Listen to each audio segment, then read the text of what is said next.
Okay, good morning again. Apologies, my voice is a little kind of out today, so bear with me as we plow through circulation policies through the next couple sections. Um, we're going to go ahead and just jump right into the config. So I'm going to share my screen and we'll continue walking through. We'll look at what we already talked about last week and then continue on with the next bit. So 1 second, and I'm going to share my screen and we'll continue on.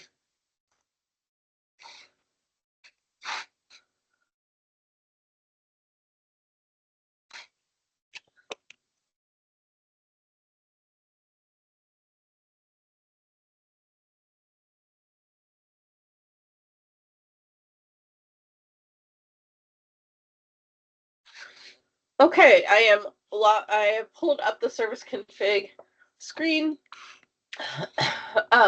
When we log in, remember you're logging in with your OCLC services account. That'll be the same account you use to log into WMS. I'm logged in as Dublin support, but when you log in the first time, you'll put in your OCLC symbol in order to log in appropriately. Now I'm using a single sign-on, so it didn't take me to a login screen. It just passed me right through. Otherwise, I might have a login screen that would actually ask me to choose the appropriate login. Actually, let me log out and log in how you guys would. I apologize. I've taken a lot of Mucinex, so I am...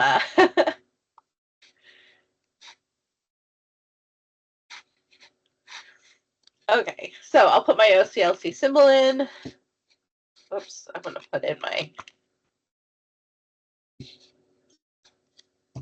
my Muncie test library, my login screen, and login. And I mentioned this last week, but I want to mention it again. For those of you that will have multiple physical branches, you'll come to a screen that looks like this, and you'll see the drop down. The branches will be listed there. All of your circulation configuration work will happen in your main instance. So it will have the lower registry ID, and it will be named at the institution level as opposed to the branch level. And you'll see the branches listed. For those of you with one branch, you'll just go to a screen that looks like this. Now, when we think about the branches, I just want to remind you, the only reason you would go into the individual branches is if you want to set up differing hours of operation so that items are returned at different times or fees and fines are charged appropriately based off of the hours of operation at that particular branch. Otherwise, the hours really don't make too much of a difference. They're not published anywhere. It's used for those circulation purposes.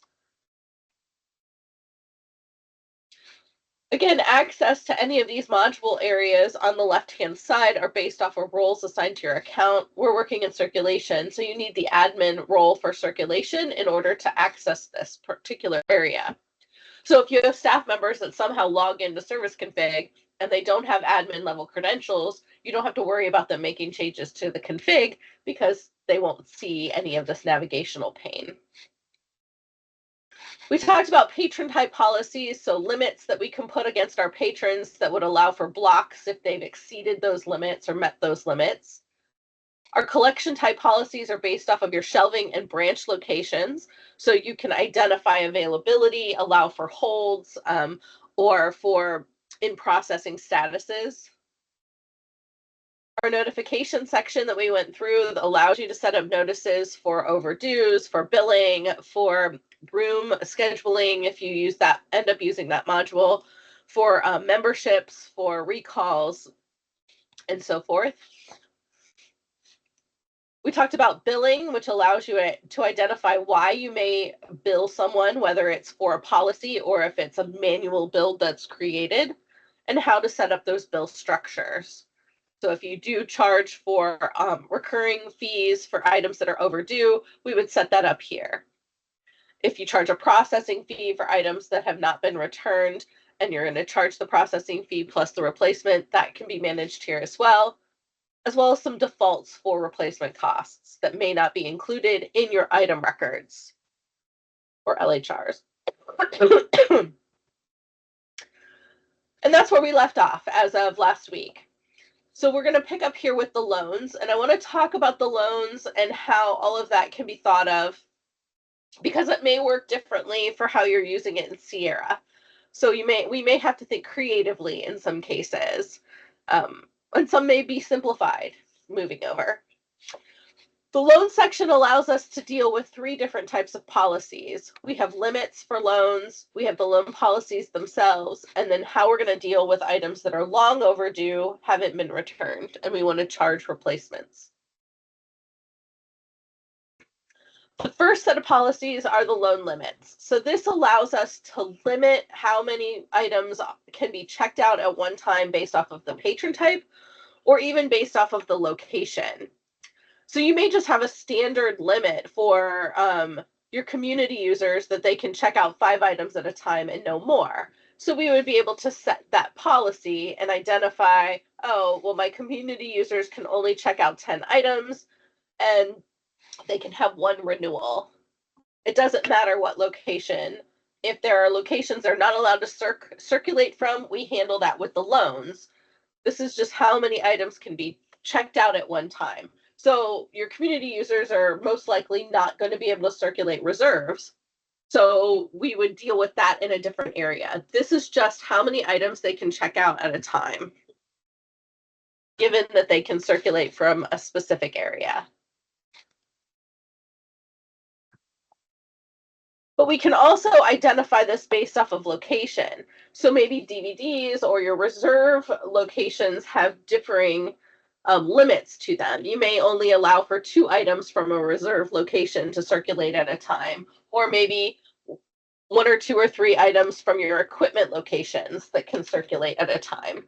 So if laptops and charging cords and other equipment count as individual circulations and not just one thing as a whole, you may have a limit of 3 items so that they can check out the laptop, the cord, the mouse. If it's all one thing, that's fine. 1 is fine. So you can identify how those things are going to circulate based off of location. Now, what's important to note here is this does build. So if I say my students can check out on normal, they can check out up to 25 items at a time, but then I also say they can check out 5 DVDs, it becomes cumulative. So they can check out up to 30 items, 25 of them from the main collection and 5 of them from just the DVDs. So it doesn't limit it to say overall you can only check out 25 items and then make a separate one for the location. So it just depends on how those items you want them to circulate. You may want to also have some very less restrictive policies for faculty and staff and ILL purposes. So we would just leave these as no, because we're not placing a limit on what you can circulate based off of this patron type. So the limits allow us to limit based off of the amount of items at a time. A very rarely used option is based off of loan value. So saying you can only check out up to $500 worth of items at a time. This also requires that you have cost information in your LHR or item records. The multiple copies is a newer option that allows you to limit if they can check out multiple copies of one particular title at a time. So you may have faculty that might check out a class set of something. I don't know how often that happens in your institutions, but it does happen on occasion, and they may need to check out multiple copies. If you only want to limit it to say you can only check out 1 copy of a title at a time, you can make that limit here. And then renewals. You can have unlimited renewals, or you can set a number for how many times an item can be renewed, and then it has to be returned to the library. Now, these limits then get applied on the loan limit matrix. Now, we have matrices and maps. And the matrix the system takes a look at all of the policies that have been applied and applies the appropriate one. MAPs are applied a little differently, and we'll talk about that when we get there. Kim, I see you have your hand up. I just had a quick question about the renewals. So Sure. sometimes we have things that I only want to renew with like an override. Would I set those as renewal 0? And then would the system then allow us still to manually override that and do a renewal? Yes. Okay, thanks. Yep. There's only 2 things you cannot manually override. An expiration date. If a patron account has expired and you try to check something out, you cannot override it. You have to update the expiration date before you can check something out to their account. And then the other one is a loan policy for no circ, no exception. And that one you can't override. Everything else you'll be able to override. One more question. Yeah. So if we want the rest of our staff to be able to do renewals, but we don't want students to be able to renew in Discovery, we would, what's the best way to do that? So they would have different loan limits that would allow, in Discovery. So there is a way to segregate that. You would allow staff and faculty to renew, but not students. No, I would allow my library staff to go ahead and renew in on the WMS, staff side, but I don't want the students to renew in Discovery. Oh, okay, that's easy enough. We can Okay.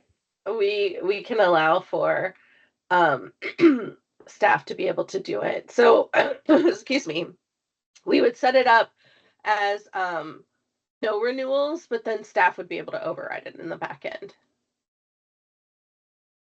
Because if we allow for renewals in the policy, it does allow them to renew it in Discovery on their own.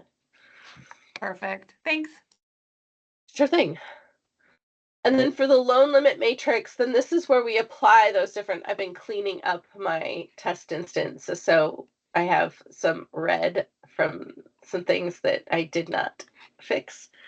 But here is then where we would apply those policies. You can keep them very, very general and indicate that students, can circulate 25 items and it's just an all across the board situation. If it's just everybody has the same type of policy, would you apply that here? So I will help with this. I will help with the matrix and I will help with the maps as well.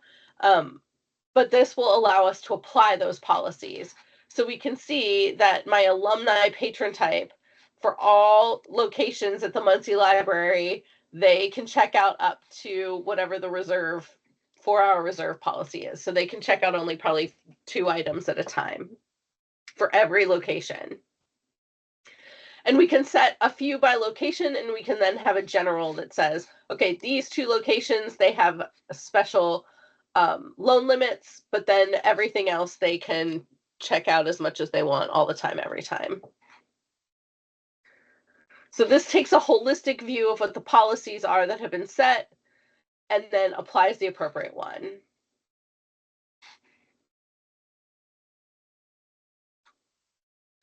Keep in mind for loan limits, you do not need a loan limit if it doesn't circle for that patron or for that location. We handle that on the loans. So you don't need to have any 0 loan limits because we're going to deal with that on the loan policy. So the loan limits are only about circulating items that actually circulate. So we're thinking about how we limit things that actually circulate, not things that are not circulating. That's handled somewhere else.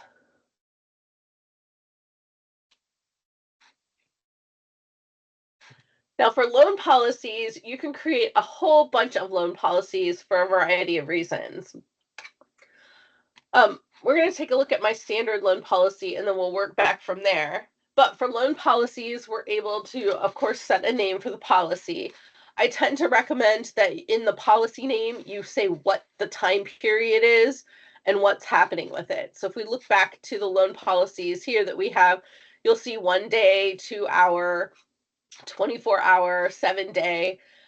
This gives me an indication so I don't have to go back and go through every policy later on if I need to make a change. So be explicit in the policy names.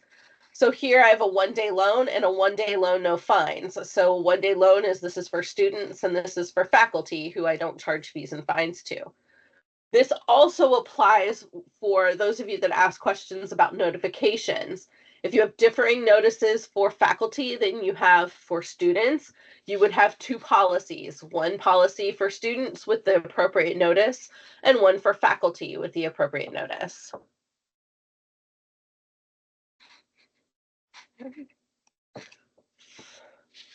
From here, we're then going to indicate whether or not it circulates. So does it always circulate? Would it circulate only with an override, or would it never ever circulate over your dead body and pulling out of your cold dead hands? So we would want to make sure that we choose the appropriate option in the dropdown. You may also have a mix. You may have stuff that just circulates all the time, your general stacks collection. You may have some stuff that you would only circulate to faculty, so you would need to choose the with an override option.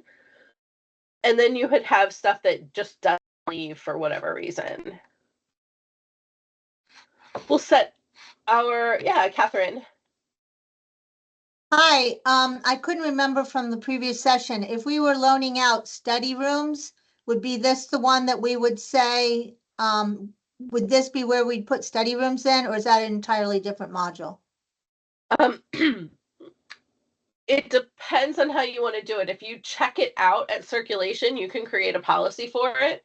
Another option would be to use the room scheduling module that we have in circulation that we'll Okay, look so at. there is a room scheduling module. Okay. Yeah, it's very basic and kind of limited, but I will go over it with you guys, and then you can decide if you want to use that versus creating a policy. I've had libraries do either, so it just depends on what works best.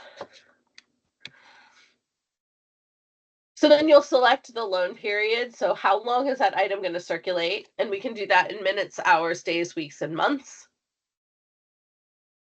And then you can set a minimum loan period. So if you do allow for recalls at your library, you can say once the staff member or the person has had it for 14 days, then it would be available for a recall. We could do a recall on it.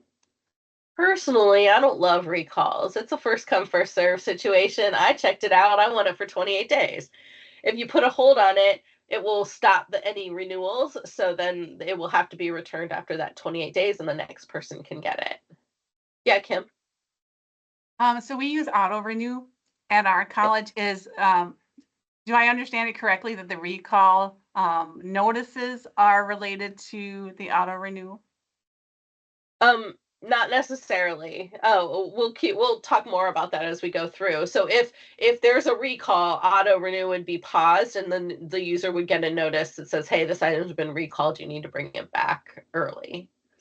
Okay, so when the when the auto renew ends, I think I read that the notice that the student gets is the recall notice. Is that right? It should be the due date notice, so the overdue notice that they would get saying that the item is now due back. Thanks. Yep. If you're not doing recalls, then this can be left blank. You don't need to include a minimum loan. You'll also be able to adjust the due date for items to be back. So you can have them for anything that is days, weeks, or months. You can set it to have the default be at midnight. It's due at 11:59:59, or at closing. So that will depend on the hours you enter in the registry for when the item is due back. For anything that's listed as hours or minutes, you will have the ability to adjust that due date based off of closing times as well. So either before or after closing. So you can say an item, if they check out a 2-hour reserve and it's an hour before closing, you can identify that you want that back before the end of the evening. Or you can say that it can be due back after you open. So if you open back up at 8 a.m., they can take it home overnight, continue using it, and bring it back in the morning. And then fees and fines would apply appropriately.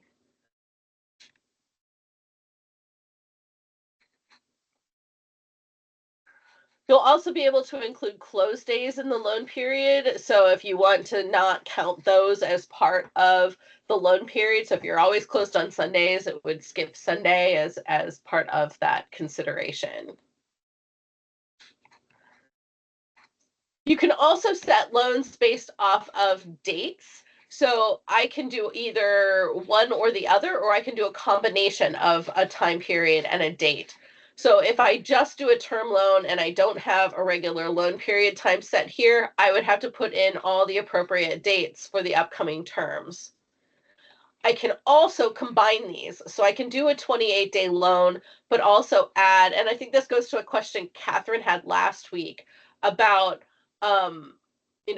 my regular circ is 28 days, but I want to make sure everything's due back by the end of the semester. So it would take the most restrictive. So if the end of my semester is May 10th, for example, and I go to check out this book, today it's going to circulate for 28 days. But if I check it out on May 1st, it will truncate the due date and say May 10th is when the item would be due back. This is something you need to remember to update on an ongoing basis. So you're going in and updating the appropriate dates. You can put them in as far in advance as necessary. I would recommend not to delete out any old due dates unless you're positive everything has been returned with that due date.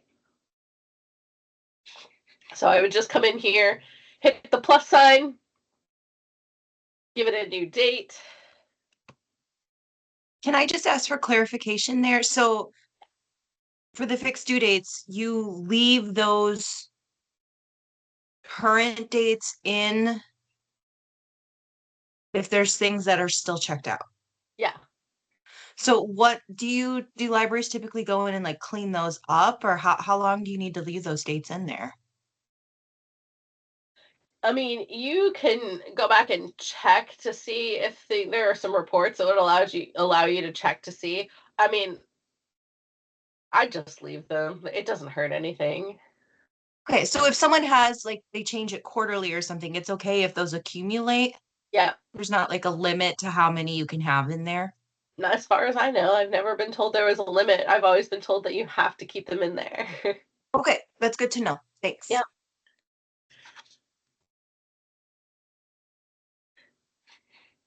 And then you can also attach a fixed bill to the loan. So if the item is loaned out, it would automatically be charged whatever the fixed bill is. So this could be helpful if you charge for ILL requests.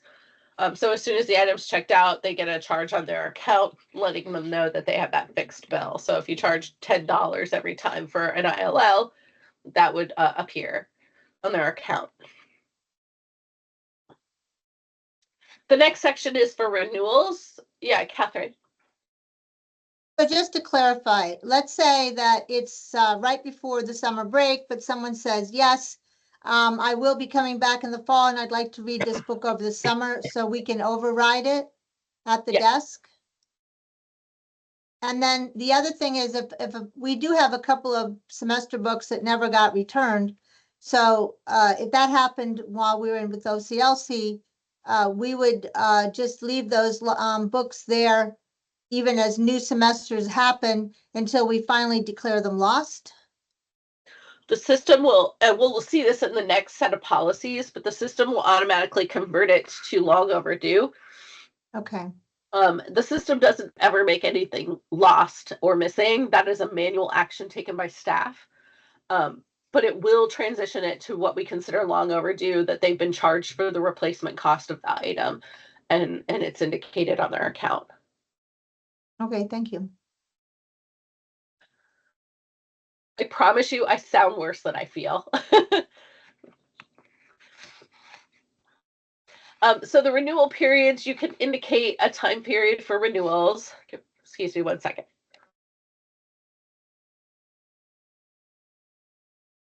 And it can be adjusted different than what you have for your regular loan period. So if you want to do a shorter time period for renewals, you can indicate that.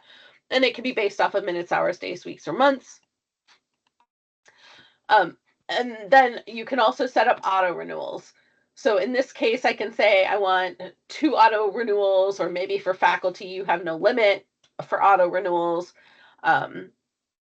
you can apply that as needed too. Once it hits the end of the auto renewal life cycle, they'll get that notification letting them know the item is coming due, just like they would with items that do not renew. They would get a notification saying, depending upon how you set up your notices, if you have one that goes out 2 days before, it would indicate, yes, the item is overdue or coming due, and then another notification identifying that the item is overdue. Then for recalls, we've already up here established what the minimum loan period is. And then you can identify for recalls how long they have to return it. So here they have 4 days to return it from the notice, and adjustment dates for those as well. Madeline, I see you have a question.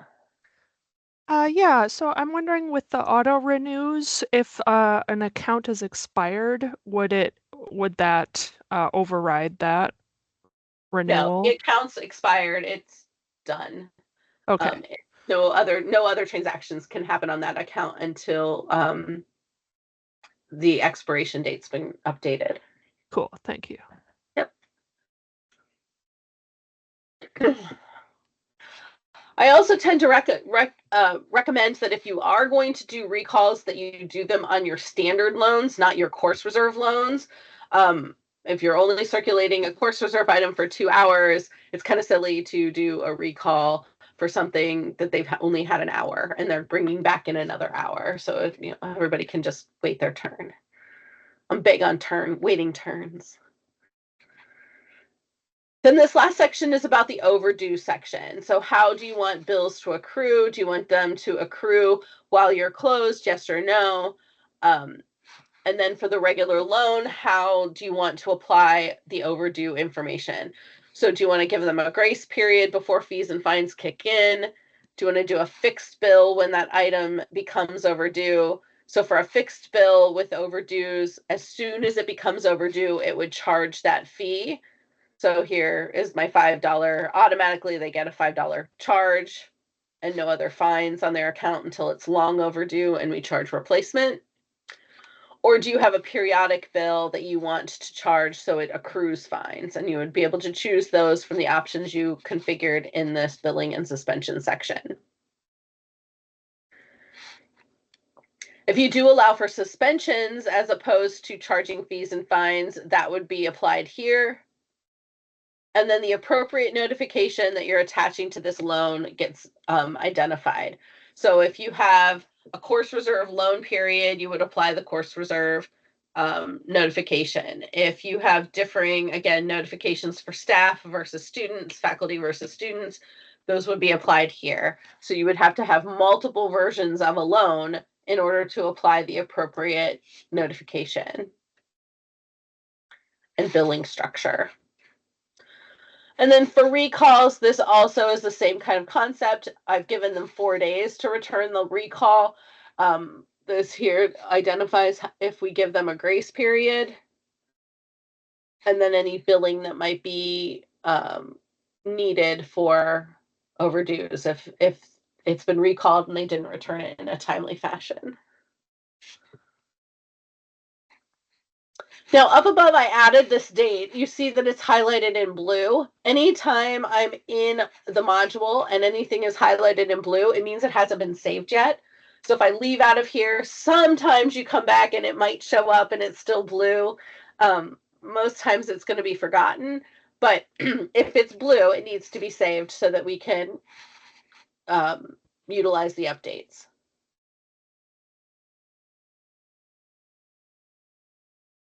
So you may have a variety of loan policies. You may have some duplicates, essentially, because of how you want to apply notices or apply fees and fines, depending upon the type of patron. And we take this and we apply it in the loan policy map, which is the trickiest part of the config and the part that I like the most. Maybe it's a power trip, I don't know, but it's really fun for me to look at and figure out, and frustrating for all of you. Before we talk about the loan policy map, I do want to talk about the long overdue policy. And the long overdue policy is when we indicate that we're going to charge for the replacement of an item. It's been overdue long enough. We've given them every notification to let them know it's due back. And now we want to be serious and say, hey, we want our stuff back, or you need to pay $1 million for the replacement of this item. You can also have a variety of long overdue policies. You can have some that are for reserves versus regular circulations. And these are just going to be based off of timing. When do you want to charge that? So like your laptops, you want those back. And we don't want to wait on them. So you may charge your long overdue pretty quickly within a week so that they've got that big charge on their account and they want to get that laptop back. So when we take a look at these, really we're looking at these first two. So I have an hourly for reserves and my regular loan overdue policy. We want to identify at what point do we want to charge for the replacement of the item. So here, the item's been 21 days overdue, no peep from the patron. I want to then give them a message that lets them know, hey, we're charging for this, and we have done so. We can also identify, and this can be based off of minutes, hours, days, weeks, or months. And then you can choose how you want to apply the replacement cost information. Some of you are migrating cost information from your item records in Sierra.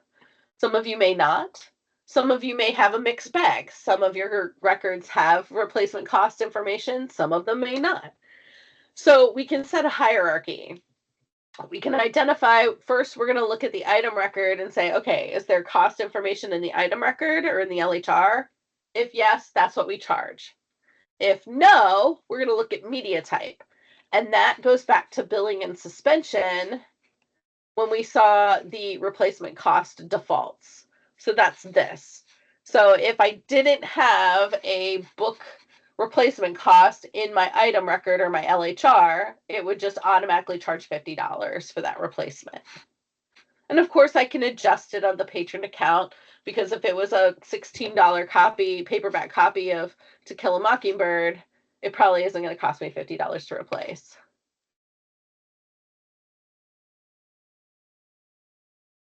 I want to indicate why I'm charging it. It's long overdue, hasn't been returned. And then if I do charge an additional processing fee with that, I would attach that fixed fee that I applied here in the billing section. So a lot of libraries will charge a $10 processing fee in addition to the replacement costs. So for my book item, it may be $60 they get charged, because $50 for the replacement and $10 for the processing fee. I can also cancel the processing fee once the item is returned. So that $10 comes off, but they still have, and as well as the $50 for the replacement because they've returned it. Or I can keep the $10 processing fee. And this last one just allows for us to display that in Discovery. I think that's important for them to be able to see that information. Melody, I see you have a question. Yeah, just so the long overdues essentially was what it is, the billing, right?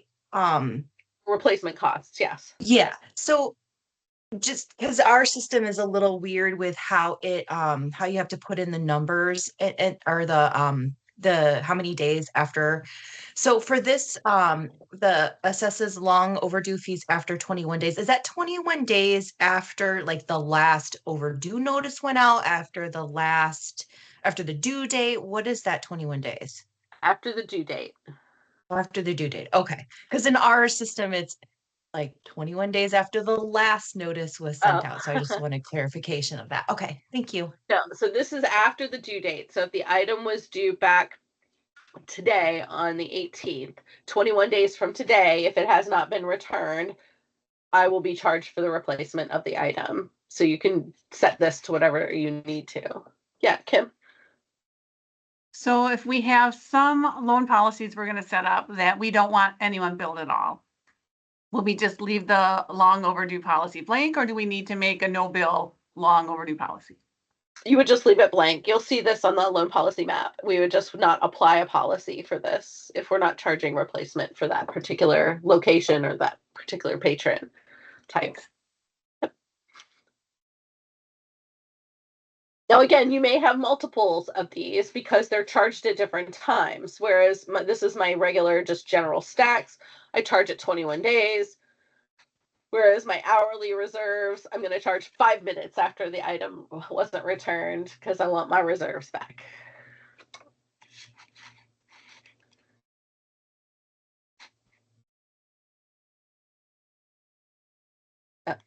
That's seriously long overdue.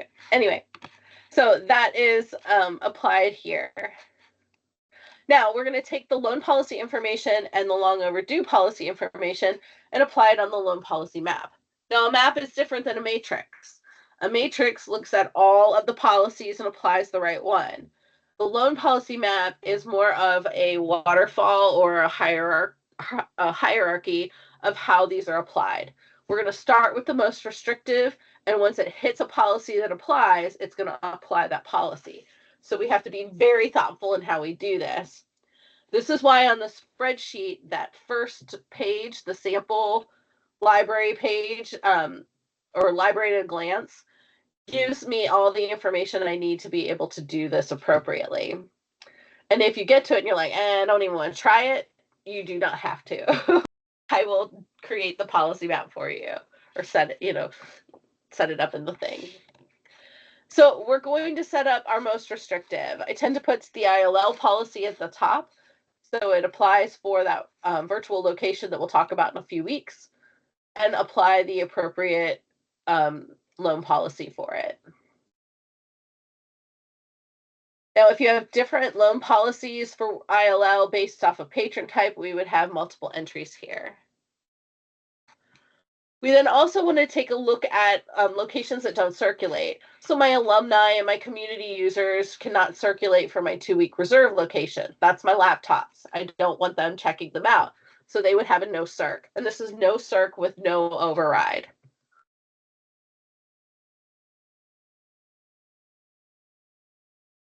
And then I continue to build from there. So you'll see I don't have to apply a long overdue for no circulation, but then also if I had a location or a patron type that I didn't want to charge overdue or replacement costs for, I would just leave this blank. I wouldn't apply anything here. Yeah, Melody. So you said that you put the most restrictive at the top. So does that mean that the system reads this from the bottom up to select? No, it goes top down. So Okay. it goes, it's like, okay, what applies? I have a book from the Stacks location, and this is a student.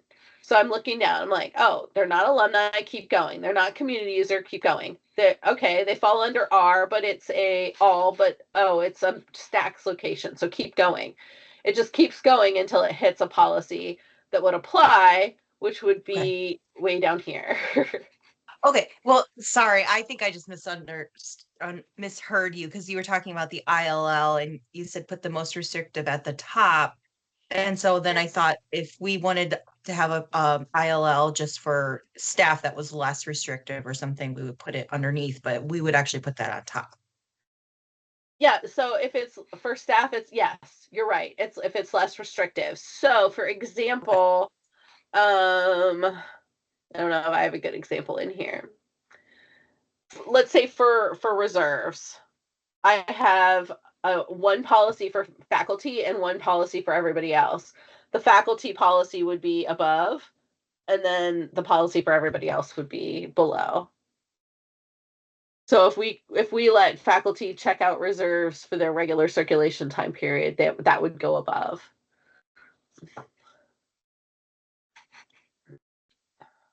Okay.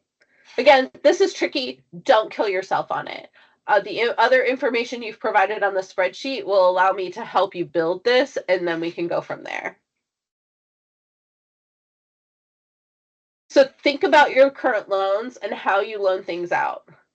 And it's a great time to kind of match up practice versus policy. Now holds kind of work the same way. We can have hold limits based off of how many holds you want to allow people to set at a time. So similar situation. I can say community users can only place no holds at a time. I can say everybody else can set, unlimited holds or 10 holds at a time. If you find that you're getting way too many hold requests, you can change this and make a limit to it. And then we apply it on the matrix. The holds to review policy I'll mention here. It's not on the spreadsheet because it's very rarely used. But this holds to review policy allows you to set up a policy that if an item has been on hold for a period of time, it then shows up in the holds to review list so that you can take a look at it and figure out why you haven't filled it. Maybe because the only copy you have is missing and it needs to be turned into an ILO request. Let's see, Rachel put a question in chat. For multi-branch campuses, we have to pick one campus as our main campus, correct? That's the library we should pick for our loan policies. You can apply different policies to different branches. So while yes, we do have one location that is considered your main location just for configuration purposes, if you have differing policies at different locations, we can apply those appropriately. So if we go back to the load map, my load map's not in good shape. I need to work on cleaning it up, but I can select the appropriate branch. So if for the Kemp library, I have differing policies related to my reserves than I do for the Muncie library, I'm able to apply those as needed and base them off of patron types as well.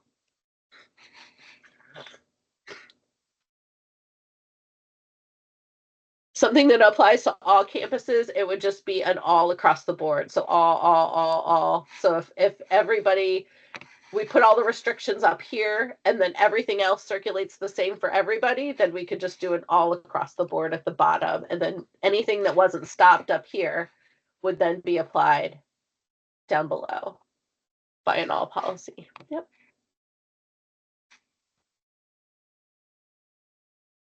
The hold, yeah, Melody. Sorry, I have so many questions. Okay. For the hold limits, when you were in there, you might have mentioned this already, but what's the difference between a verified and an unverified limit? I wish they'd take that out. So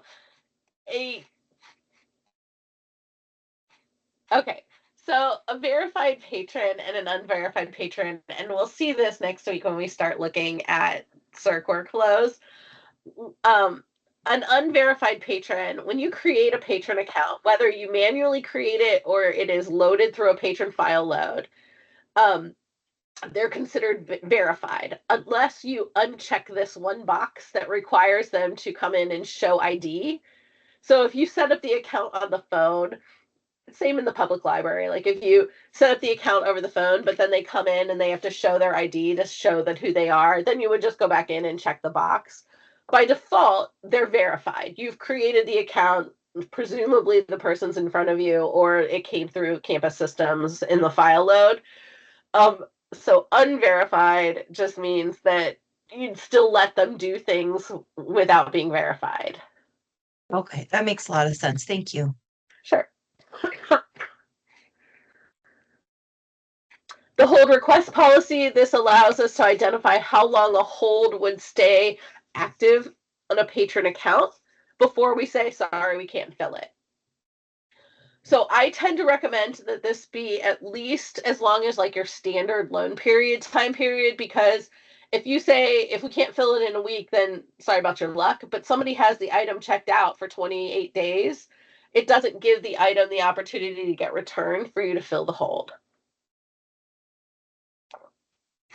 This allows us also to set up notifications for it. So one notification to say, sorry, we couldn't fill it, try again, and one letting them know. And then, no, that's it. That's the only notification here, sorry.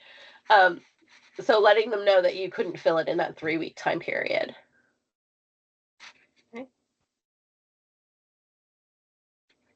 Then the hold fulfillment policy, this also allows us to identify how long it sits on the shelf before we say, sorry, you didn't pick it up in time. It's going back to the shelf or on to the next person on the hold list. So you can identify that it may sit there for 7 days, so that once it's picked up, everything's fine. So then we'll identify a notification letting them know the item is on hold for you for the next 7 days. Please come pick it up. And then also a notification saying that it expired. You didn't pick it up in time. Try again. And we also can identify pickup locations. So we don't configure, sorry, I changed all this recently again. Anyway, you can identify where things can be picked up from. So if it comes from a certain location, where it's going to be picked up at. We don't configure that here, we do it down here. So let me show you this first. So you can identify where you can do pickups. So if they're picking it up at branch A, you would want to indicate where they can pick it up. So if, let's say, the majority of your holds get put on a hold shelf, and so that could be the location, but laptops have to be picked up at the circ desk because you have them sign an agreement. You could have 2 pickup locations for that branch, where we can say here at the Muncie Library, circulation desk is where they pick up their course reserves and their equipment, whereas they can have a hold room for everything else. And we can apply that based off of the type of patron and the location. We can even do office delivery for faculty. So if you do office delivery or mailbox delivery, you can give that as an option for pickup. And it would only show up for those types of patrons and how it's applied in the hold section. So if you have multiple physical branches that you are going to allow for pickup, you'd have at least that number of pickup locations, if not more, depending upon how and where you want things picked up. So this was developed very early in COVID to allow for curbside, but it's been really helpful for people to identify where things can be picked up and made available. Yeah, Catherine. So we don't have any physical branch libraries, but we do have physical branch campuses. So if I was going to,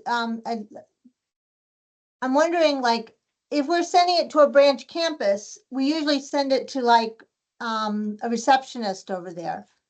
Would office delivery be then something that would probably be good? Like if we identify that someone is located at a branch campus, like, can this be configured so we know to put it on the campus van? Or, Yeah, and absolutely. would I need one for each campus, or I better just say office delivery? Oh, this person is at Oshkosh, this person is Wapaka. We'll just send it on campus mail that way. I would indicate it by location. I would have it say, so if you have one physical library but you have multiple pickup locations, I would say I would have an entry for each branch. So it's all attached to your main library. So my Muncie library is my main library, but you're going to allow them to pick it up at wherever. You would have an entry for each one of those. So I should create branches then, because I wasn't planning to create branches because we only have one library. No, But you don't have to create branches for migration purposes. You can create pickup locations here. So you could have it all at the main location, but you're going to say, oh, they want to pick it up at the Oshkosh campus. You could have Oshkosh campus as a pickup location, and then you'd know when it's pulled, you'd know to stick it on the truck, but you'd have to check it out before it goes on the truck. okay. Because when it gets to Oshkosh, there isn't anyone there to check it out for the patron, right? So that would just be part of your routine, which I would assume it probably already is.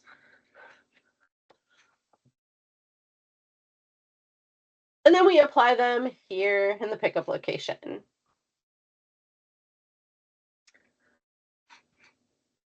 We're going to talk about the integration section related to WorldChart ILL and circulation integration in a separate session. So we're going to skip that. So I want to finish with our last few minutes talking about this admin general section. This is the last section on the spreadsheet. We set up the branch locations we just saw here. The deleted items, this allows you to identify how long you retain data for deleted items or withdrawn items in WMS. Statistics always remain. It's just the item details are no longer attached. So if I were to withdraw something today, it says 2 days, but by next week, that will have been purged from the system. I won't be able to see the details of that item. The barcode can be reused. If I have this set for 6 months, then for 6 months, I'd be able to see that item in the system. It would be shown as withdrawn. My users can't see it in Discovery. So it just depends on how long you need to retain that for reporting purposes. So, excuse me. If typically I see this set at like 16 to 18 months for reporting purposes because it's a rolling report, it deletes it. So if like I have this set for 12 months and I delete something today, then next February 18th, that item will fall off and no longer be able to see the details of the item.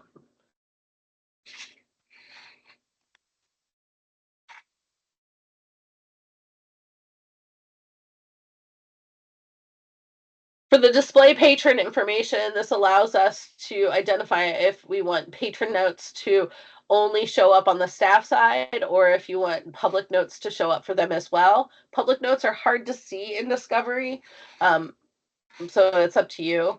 But another part I think that it can be helpful is this expiry warning. So you can get a pop-up letting you know that a patron record is expiring, and you can set this for a time period before the expiration date hits. So for accounts that are expiring, just like with the loan periods with a term date, it will truncate a loan. So if I have a patron whose account expires at the end of the month, they can check something out today, but their due date would be truncated to their expiration date. They wouldn't get the full loan term.